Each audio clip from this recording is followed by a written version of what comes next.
October 6th, these are the hostages. Approximately 1,500 for a pardon. Yes. Full pardon. Well, senior political analyst for CNN, Ron Brownstein, is joining us now live from Los Angeles. Welcome, Ron. Hi, Linda. So Trump returned to office with a strong mandate and a very long list of promises for day one. I'll just let you turn that on. Yes. I'm sorry. It happens to the best of us, Ron. No worries at Yeah. all. So day one, Donald Trump promised mass deportations, rolling back environmental protections, withdrawing the U.S. from the World Health Organization. How would you sum up his first week so far?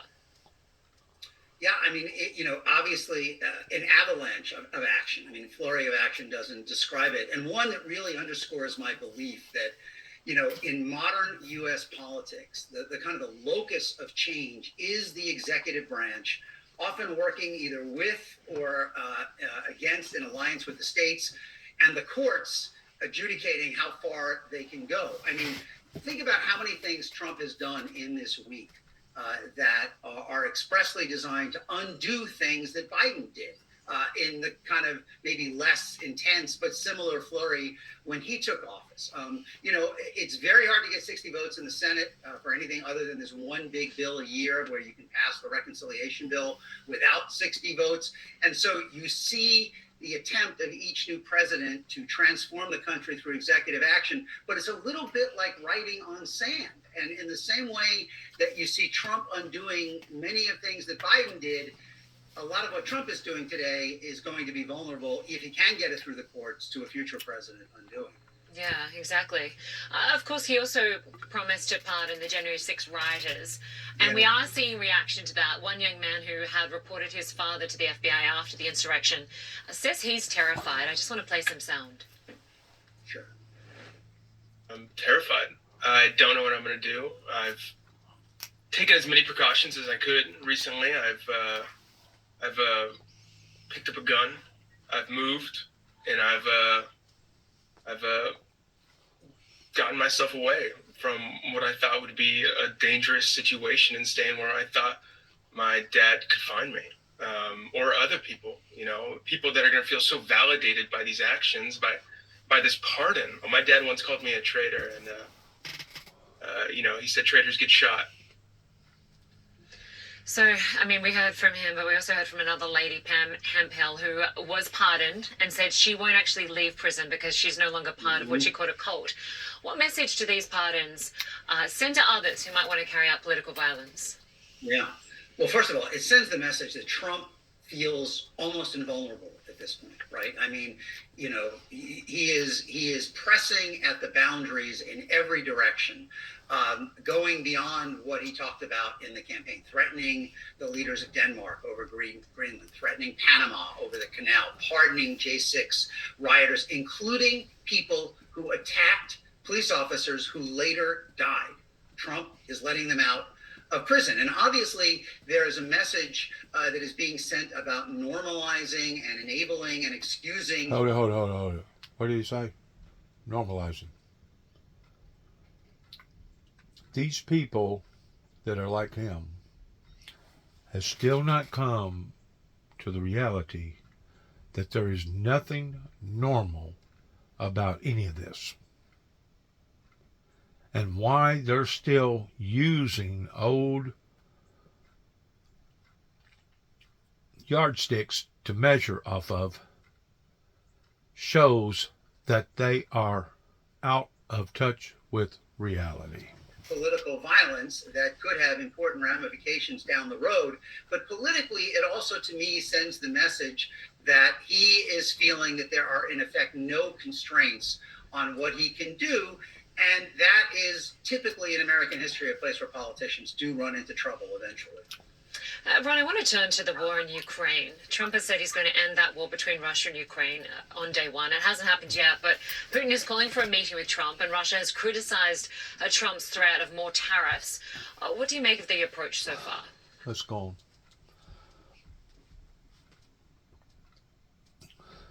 Freed, we're going to go live to Tel Aviv. Those are supposed to be the next 4 girls be freed.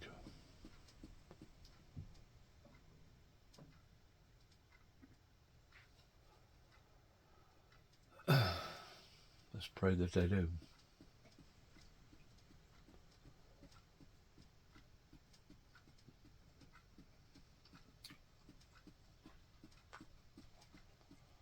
Area is forbidden to enter or not, his uncle asks. The soldiers saw him. They deliberately shot a child. They saw him trying to pick up pieces of wood so he could bring back to his parents to cook food. Barbarians.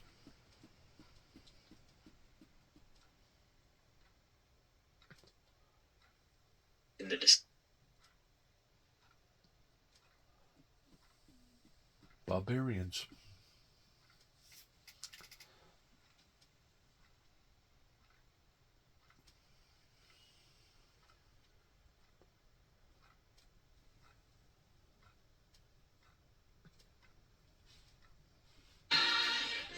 This is CNN. It's crazy. It's a crazy war, and it never would have happened if I was president. Would never have happened. This is crazy that it happened, but we want to stop it. Now, one way to stop it quickly is for OPEC to stop making so much money and to drop the price of oil, because they have it nice and high. And if you have it high, that war's not going to end so easily. So OPEC ought to get on the ball, and they ought to drop the price of oil, and that war will stop right away. And who's OPEC? The Saudis. See what I'm talking about? That was the US President Donald Trump doubling down on his argument that high oil prices are keeping the conflict in Ukraine going by fueling the Russian economy. The Kremlin rejected Mr. Trump's statement, saying lower oil prices would not help end the conflict, as it's about national security, not oil. President Trump told reporters Thursday he wanted to meet with Russian President Vladimir Putin immediately and repeated his assertion that Russia should want to make a deal to end the conflict with Ukraine. Today, the Kremlin says it's now ready to speak with President Trump, but is waiting on signals from Washington to move forward. CNN's Matthew Chance reports from Moscow.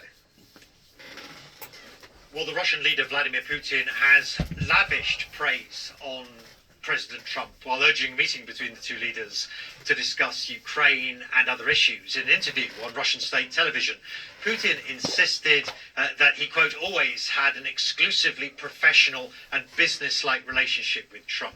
A US leader he appears to hold in very high esteem. Take a listen. He is not only a smart person, he is a pragmatic person, and I can hardly imagine the decisions will be made that will harm the American economy. Therefore, most likely, it would be better for us to meet and talk calmly about all those areas that are of interest to both the US and Russia. We are ready, but this primarily depends on the decision and choice of the current administration. Well, those remarks coming after President Trump said he would meet Putin immediately to bring a rapid end to the conflict in Ukraine. Earlier, Trump told Putin over social media to make a deal about Ukraine and to end what he called this ridiculous war or face increased US sanctions. Putin's response has essentially been to agree in principle to talks, but also to flatter the US president. In his state TV interview, Putin called his relationship with Trump trustworthy and added that he agreed with the US president that, quote, if his presidency had not been stolen in 2020, maybe the crisis in Ukraine would not have happened. Putin, of course, launched his full-scale invasion of Ukraine in 2022 when Joe Biden was US president. Matthew Chance, CNN Moscow. Well, still to come, the mother of missing American journalist Austin Tice is on a journey to find her son in Syria. Details ahead on why she believes he's still there in a safe house. All right, let's go forward. Trump's supposed to wind up in California. I don't know if he's going to be speaking in a minute or not. Let's see what's going on here with that, if it comes on. Well, it looks like it may be. Hi.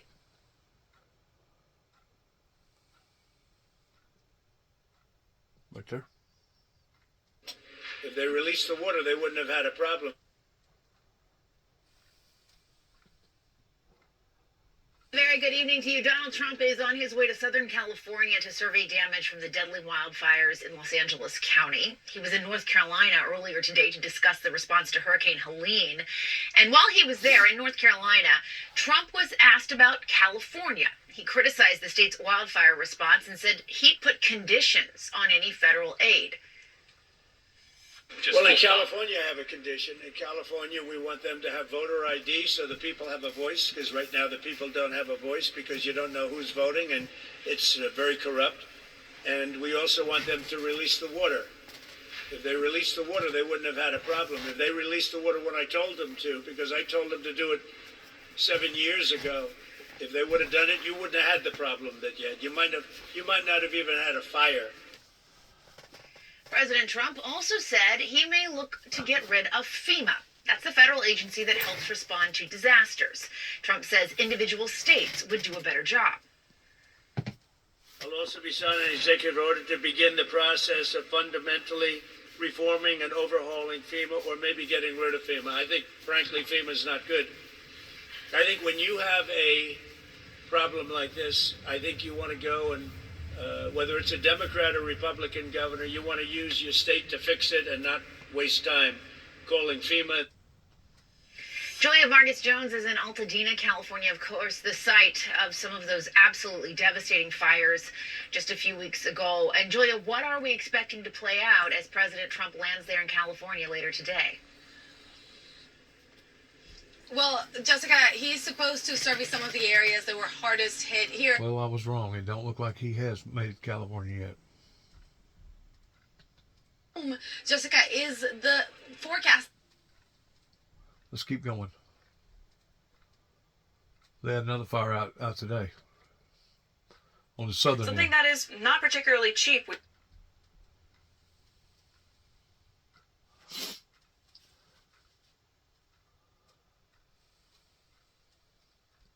Keep going. Keep going. Keep going. Keep going. Keep going.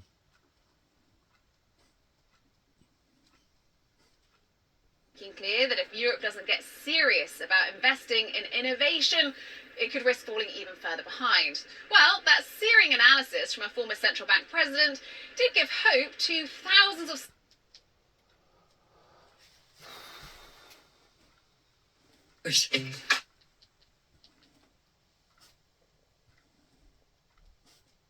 line and sinker. That's what they did, Mark Simone. And so that begs the question now, with them denying, I mean, this was not a mea culpa. They didn't say, other publications have had little mea culpa. The Consumer Electronics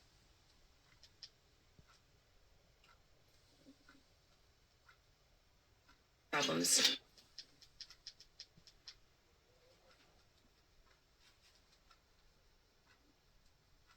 Appropriation bills by the end of June, done.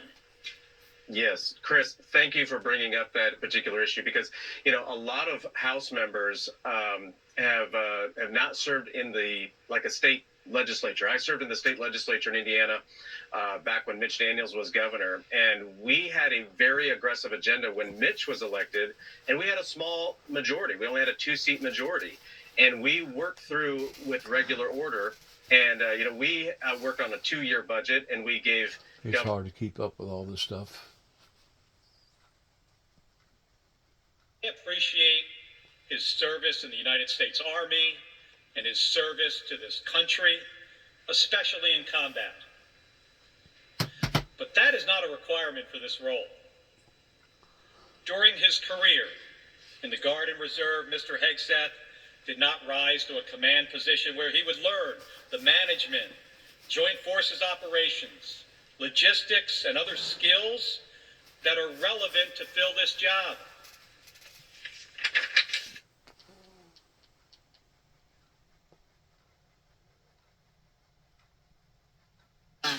Talk to your dermatologist. We are.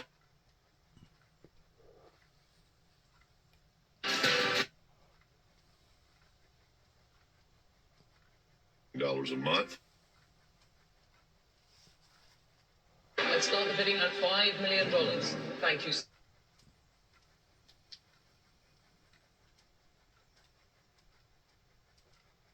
Are hearing the nearly $10 million investment it's put into .Lu.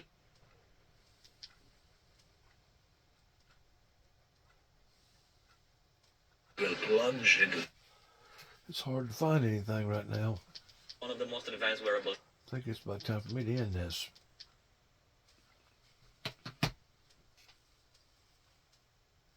In this country. But you know what? I think it's important that these are released for the benefit of all of us as Americans, because you know we're already talking about how the deep state is mistreating people across the country, has been mistreating President Trump while he was out of office and in office. And so I think it's really critical. My hope is that it doesn't take long. It shouldn't take long. And but again, as we're seeing in some of these cases with the January 6th detainees and others, the deep state's not moving quickly. So I think he'll get it done. I truly believe that President Trump has been elected for a time such as this, and when he releases and asks for these files to be released, they need to. Well, I'm gonna turn it off right there. Disease called surfactant B deficiency.